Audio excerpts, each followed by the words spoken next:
नमस्कार दोस्तों हमारे पास आप लोग का बहुत सारे मैसेजेस और कॉल आते हैं और पूछते हैं कि सर हमारा कॉलम का सरिया का लैपिंग सर छत में आ रहा है, कहीं घर तो कमजोर नहीं हो गया।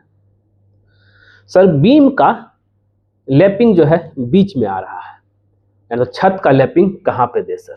तो दोस्तों इन सब चीज़ों को समराइज करके आज हम इस वीडियो के जरिए जो है कॉलम, बीम और छत, इस तीनों का लैपिंग जोन कहाँ होना चाहिए उसके बारे में बताऊंगा। और खास करके जो कॉलम की बात करता है, कॉलम में बहुत लोग गलती करते हैं, तो चलते हैं और उसका कटिंग लेंथ भी बताऊंगा कि अगर आप जो है सोच रहे हैं कि भाई सर उस समय ध्यान नहीं दिए, तो अभी ध्यान दीजिए। जिस समय कॉलम का सरिया आप बांध रहे हैं ऐसे ही जो है अंदाजे नहीं बांध लेना है, जबकि जो है आपको ध्यान में ये लेकर चलना है कि जब भी कभी आप कॉलम का सरिया बांध रहे हैं उसका लैपिंग जोन को ध्यान में रखते हुए, और हाँ, जो कॉलम का सरिया का कटिंग लेंथ होगा वो जो है एक ही में नहीं हो। जैसे ये 4 सरिया है, चाहे 6 5 7 सरिया, चारों एक ही फेस में नहीं होना चाहिए, एक छोटा एक बड़ा, इस तरीके से जो है होना चाहिए, जिससे अल्टरनेट जिसको बोलते हैं। चलते हैं, तो वीडियो में बने रहिएगा। कहाँ पे देना है कॉलम के सरिया का लैपिंग, कहाँ पे बीम का लैपिंग और कहाँ पे छत का, मजेदार वीडियो होने वाला है। तो आप लोग जो है इस चैनल को सब्सक्राइब कीजिए और जैसा प्यार आप हमें दे रहे हैं और ऐसे ही जो है देते रहिए, और हम आपके लिए जो है ज़बरदस्त से ज़बरदस्त वीडियो लेकर के आता रहूँगा। तो लैपिंग जोन की हम बात कर रहे हैं, तो लैपिंग जोन कहाँ पे होना चाहिए इस चीज़ को लेकर के जो है, तो यहाँ पे हम 3 चीज़ पे बात करेंगे। पहला है मेरा कॉलम, दूसरा है बीम और तीसरा जो है रूफ, छत। तो अब हम लेके चलेंगे पहला कॉलम। कॉलम का लैपिंग कहाँ पे होना चाहिए, देखिए जरा सा। इसका जो है सरिया का कटिंग लेंथ की बात करते हैं। जहाँ पे आपका जो है इस मान लीजिए मेरा फाउंडेशन है, कुछ ज़्यादा बड़ा फाउंडेशन नहीं हो गया,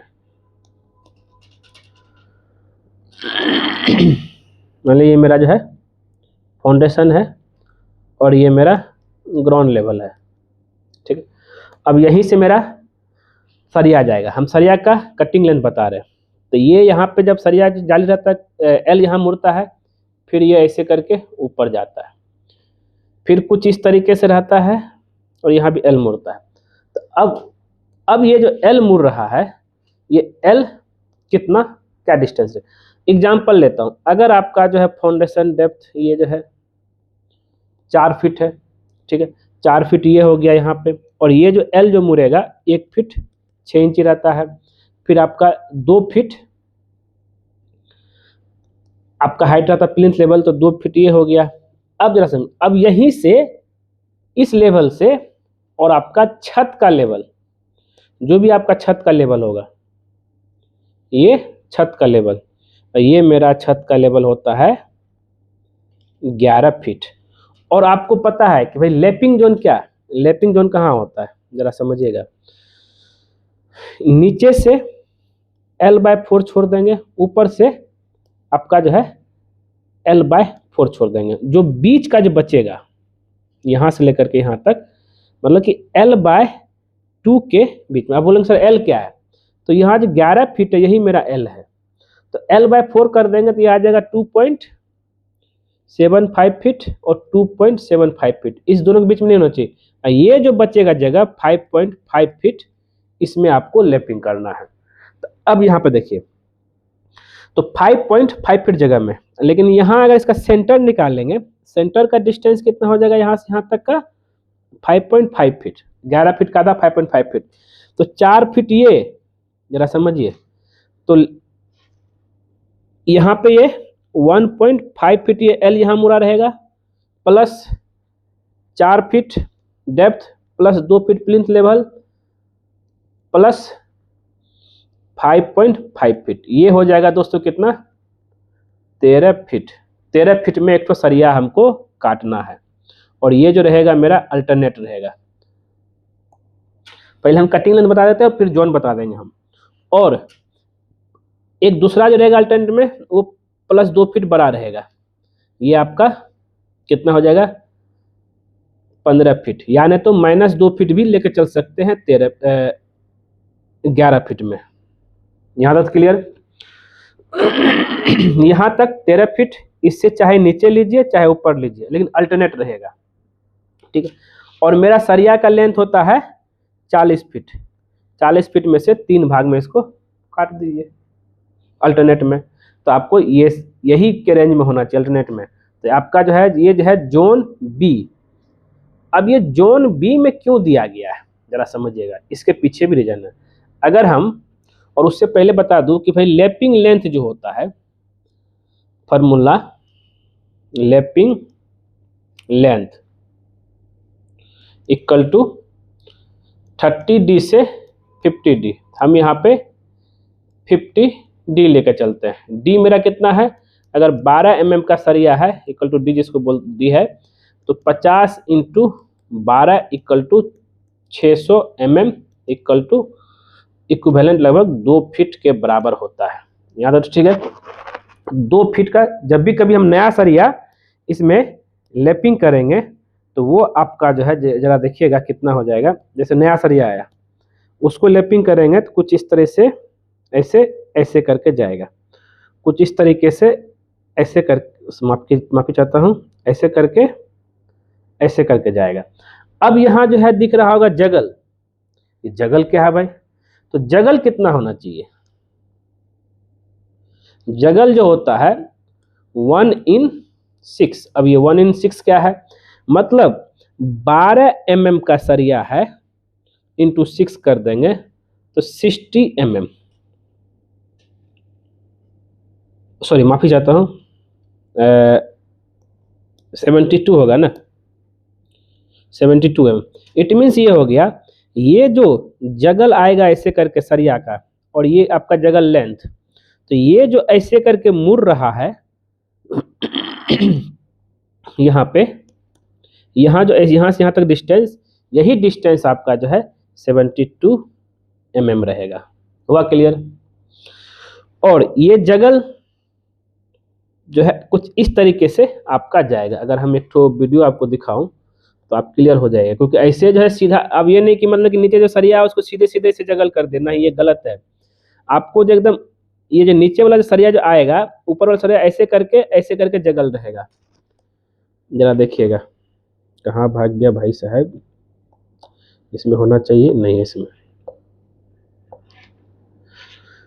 तो जगल को लेकर के आपको जो है ये बारीकी से आपको ध्यान में लेकर चलना है कि भाई जगल इसको हम कैसे कर सकते हैं। तो जगल जो रहेगा आपका यहीं पे, अगर आप देखेंगे तो जगल जो है, जगल कॉलम के सरिया कर रहे हैं तो वो हल्का सा इस तरह से दिखेगा। और ये जो यहाँ से यहाँ तक डिस्टेंस रहेगा ये 50D नहीं मिला मुझे को, हाँ तक ये तो है, यहीं पे तो है जी, यहीं पे तो है। ये देखिए यहाँ पे आपको जो है दिख रहा होगा कुछ ऐसे करके हुआ है, ठीक है। तो ये हो गया, तो हमें जो है, तो ये आपका हुआ क्लियर। और अगर हम एक और चीज जो होता है, अब हमें जो है जैसे ये कॉलम हो गया, ये बीम हो गया, फिर ये छत हो गया, हम इसी जोन बी में ही क्यों डालें, ये जोन ए जोन वन में क्यों न डालें? क्योंकि देखिए इसका क्या है, कॉलम का जो डायग्राम होता है बेंडिंग मोमेंट का, कॉलम बेंडिंग मोमेंट डायग्राम, ये कुछ आपका इस तरह से रहता है। ऐसे मेरा मान लो कॉलम खड़ा है, ये कुछ इस तरह से फ्लक्चुएशन करेगा ऐसे करके। तो इसका ड्राइंग क्या होता है, जैसे ये कॉलम है कुछ इस तरीके से ऐसे जो है रहता है, तो यहाँ पे जो है, यहाँ पे मैक्सिमम जो है बेंडिंग मोमेंट रहेगा, और यहाँ पे जो है 0 मोमेंट रहेगा, ठीक है। और यहाँ पे मैक्सिमम मोमेंट, इसलिए जो है जहाँ पे आपका छत है वहाँ पे लैपिंग नहीं दिया जाता है, जहाँ पे 0 है वहाँ पे दिया जाता है, इससे आपको भूकंप से आप बच सकते हैं। तो ये पूरा क्लियर हो गया। अब ये चीज़ के बारे में अगर आपको और जानकारी लेना है तो IS कोड हम लोग का आता है सिविल का, जिसमें 13920 यहाँ पे जा सकते हैं, इसमें पढ़िए, और इसमें जो है आपको लैपिंग के बारे में पूरा डिटेल में बताया हुआ। तो दोस्तों यहाँ पे जो है कॉलम का समझ गए, कॉलम का कहाँ करना है और कटिंग लेंथ कैसे निकालना है। तो अगर आप जो है 4 फीट डेप्थ है, उसके हिसाब से 11 फीट लीजिए, 15 चाहे 13 फीट लीजिए, अल्टरनेट लीजिए, तो आपको कोई दिक्कत नहीं, आपका लैपिंग जोन में ही आएगा, इस जोन में जो मैंने यहाँ पे बताया, इस दोनों के बीच में, इस जोन में ही आपका लैपिंग है, इस जोन में लैपिंग होना चाहिए, ना ही जो है आपका जो है ये, सॉरी माफ कीजिए, तो यहाँ इस जोन में, ऊपर नहीं, ये रूफ में बिल्कुल नहीं करना है, ना ही यहाँ पे बीम में करना है, हमेशा सेंटर में रहेगा, L/2 के एरिया के पास में। यहाँ तक हो गया। अब चलते हम जो है दूसरा है बीम का। बीम का लैपिंग कहाँ करें? तो बीम का लैपिंग को लेकर जरा देखिएगा। पहले हम इसका एक डायग्राम बना लेते हैं। ये मतलब कॉलम है मेरा, ये बीम गया, ये कॉलम, ये बीम। हम बीम का आपको यहाँ पे वीडियो दिखाते रहते हैं, उसको देखते रहिए तो क्लियर हो जाएगा बीम का कहाँ पे करना है। और यहाँ पे भी मेरा हो गया, ये हो गया मेरा बीम, ये बीम, ये कॉलम कॉलम कॉलम, ठीक है।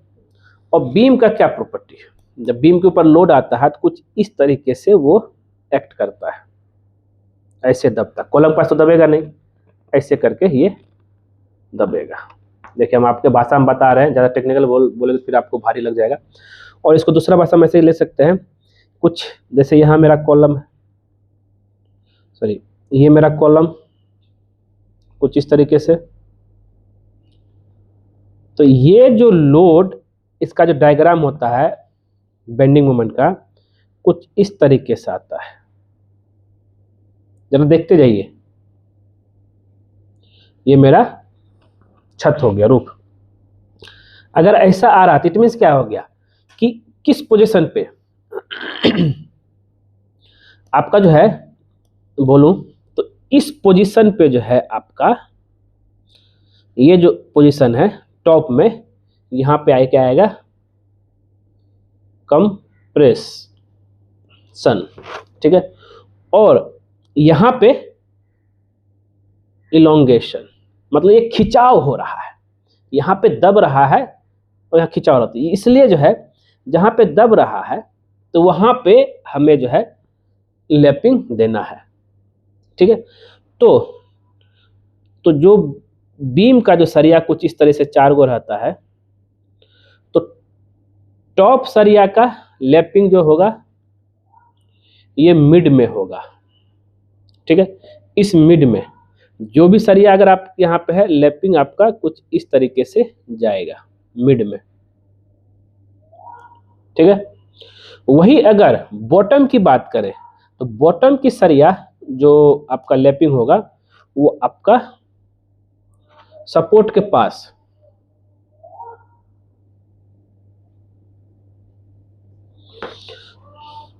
ये जो यहाँ पे था, बॉटम कहाँ होगा, बॉटम लैपिंग आपका सपोर्ट के पास रहेगा। तो ये सब चीज आपको जानकारी होना चाहिए।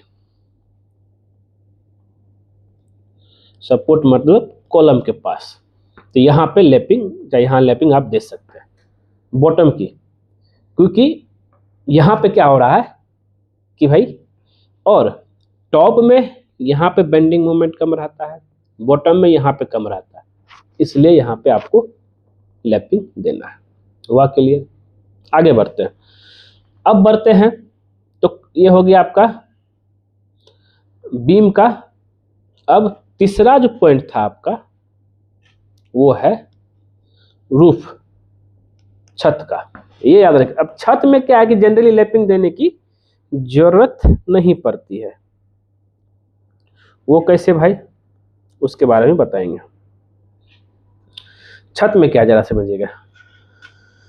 बीम तो आप क्लियर हो गए, बीम में कहाँ देना है, और आगे बढ़े अब छत में चलते हैं। छत में कहाँ पे लैपिंग देने से चलेगा मेरा। तो छत की अगर हम बात कर रहे हैं जरा समझिएगा, छत में यहाँ से जो सरिया आता है यहाँ आकर के इसका बन जाता है टॉप, क्रैंक होकर के यहाँ फिर आकर के नीचे चला गया, फिर ये सीधा चला जाता है बॉटम। और जब हम बात करते हैं टॉप वाला सरिया, टॉप वाला सरिया ऐसा आया, यहाँ क्रैंक हुआ और ऐसे करके नीचे होकर चला गया, फिर यहाँ पे क्रैंक होकर ऊपर चला गया, ऐसा आप लोगों ने देखा होगा। उसके बाद अब ये क्रैंक जो होता है इसको थोड़ा जान लीजिए, ये लेंथ का बाय 4, जितना यहाँ से यहाँ तक लेंथ रहेगा उसका बाय 4, और वहाँ से ये क्रैंक टूटता है। सेम इस तरह का यहाँ भी। और आगे बढ़ते हैं, यहाँ पे ये क्रैंक का जो है कुछ इस तरीके से क्रैंक जो हो रहा है, ये जो रहेगा आपका, ये जो बेंड हो रहा है ये 45 डिग्री में बेंड होगा। इसको ध्यान में लेकर चलिएगा, तब जाकर के आपका छत मजबूत बनेगा। अब इसके बाद हम लोग क्या देते हैं, एक्स्ट्रा सरिया। जरा ध्यान दीजिएगा इस चीज को लेकर के। एक्स्ट्रा सरिया यहाँ पे देखेंगे तो जहाँ पे क्रैंक एक जो नीचे वाला है, इस नीचे वाला के ऊपर में एक और एक्स्ट्रा सरिया दिया जाता है, ठीक है। और जो यहाँ नीचे है यहाँ भी एक्स्ट्रा सरिया दिया जाता है, और यहाँ भी जो ऊपर एक्स्ट्रा सरिया, और जो बॉटम में एक्स्ट्रा सरिया नहीं दिया जाता है। येलो कलर आपको हो गया एक्स्ट्रा स्टील। अब क्या है, तो इससे क्या होता है ना, तो जिस तरह सेंटर में आपका जो है ना ये पूरा जो है सिंगल जाली दिखता है, और कॉर्नर में जो है क्रैंक दिख करके डबल जाली दिखेगा। अब इसका जो है लैपिंग जो देना है वो जरा समझिएगा। तो ये जो लैपिंग आएगा, जैसे यहाँ से यहाँ तक आएगा, इसको जो है यहाँ बॉटम में ज़्यादातर लैपिंग की जरूरत पड़ेगा। तो बॉटम में जो हमको लैपिंग देना है वो कहाँ देना है, ये सपोर्ट के पास, जैसा हम लोगों ने जो बीम में किया था वैसा ही सपोर्ट के पास यहाँ पे हमको लैपिंग देना है। लैपिंग का प्रॉब्लम हम बता चुके हैं। अब दूसरा जहाँ पे एक्स्ट्रा है, जैसे ये लास्ट बच गया, तो ये जो है सरिया को ला करके, जैसे इधर स्लैब नहीं है चाहे तो लास्ट है, तो वहाँ पे भी इसको एक्स्ट्रा आप बना सकते हैं, जैसा कि आप यहाँ देख रहे हैं। तो बॉटम में ही कोशिश कीजिए देने का, और टॉप में नहीं देना है सरिया लैपिंग, इसमें नहीं देना है, इसमें नहीं देना है, ना ही यहाँ देना है। तो आपको हमेशा जो है लैपिंग इस सपोर्ट के पास जहाँ भी आपको लगता है वहाँ पे आप लैपिंग दे सकते हैं। ये क्लियर। और छत का सरिया कुछ, जैसे कि मेरा बहुत सारा वीडियो अवेलेबल है छत का सरिया को कैसे बांधना है, उसको आप देखेंगे तो पूरा क्लियर हो जाएगा। अब छत का हो गया, तो इस तरीके से आप जो है लैपिंग कहाँ देना है। और सबसे इम्पोर्टेंट जो था मेरा पार्ट, ये कॉलम को लेकर के, इसमें बहुत लोग गलती करते हुए छत में लैपिंग आ रहा है सर क्या करें। तो लैपिंग जोन आपको ध्यान में लेके चलना है, और अगर आप लैपिंग जोन ठीक कर लिए तो इससे क्या है कि भाई आपका बिल्डिंग जो है बहुत मजबूत बनेगा। ये ध्यान में लेकर के चलिए, ठीक है दोस्तों। उम्मीद करते हैं ये वीडियो आपको जरूर पसंद आया होगा, और अगर पसंद आए जरूर इसको जो है लाइक कीजिए, शेयर कीजिए, कमेंट कीजिए। मिलते हैं आपसे नेक्स्ट वीडियो में कुछ नए टॉपिक के साथ। आज के लिए बस इतना ही। वीडियो देखने के लिए धन्यवाद दोस्तों।